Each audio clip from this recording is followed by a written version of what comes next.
Hello everyone, আমি প্রিয়াঙ্কা।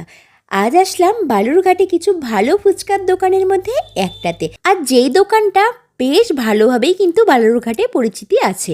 আর এখানে কিন্তু জল ফুচকা, দই ফুচকা ছাড়াও অনেক কিছু পাওয়া যায়, যেমন পাপড়ি চাট, চুরমুর চাট, মশলা চাটনি ফুচকা, দই ফুচকা, এই সব কিছু কিন্তু এখানে পাওয়া যায়। আর সব থেকে বড় কথা, এখানে মিষ্টি দইয়ের সাথে সাথে কিন্তু টক দই দিয়েও দই ফুচকাটা করে। এটা কিন্তু আমার ভীষণ ভালো লেগেছে।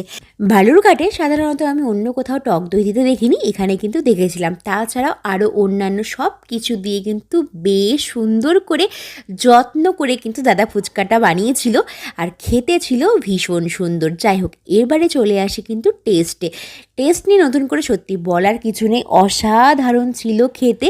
আর ফুচকার না সাইজগুলোও ছিল কিন্তু বেশ বড় বড়। তোমরা যারা এখনও খাওনি ঝটপট চলে এসো। কোথায়? সৃজনী ক্লাবের কিন্তু একদম উল্টো দিকে। আর সব থেকে বড় কথা জানো, এখানে বেশ পরিষ্কার পরিচ্ছন্নভাবে হাইজিন মেনটেন করে কিন্তু ফুচকা কিন্তু বানানো হয়, এটাও ভীষণ ভালো দিক। যাই হোক, তোমাদের সুবিধার জন্য আরও একবার লোকেশনটা দেখিয়ে দিলাম। টাটা।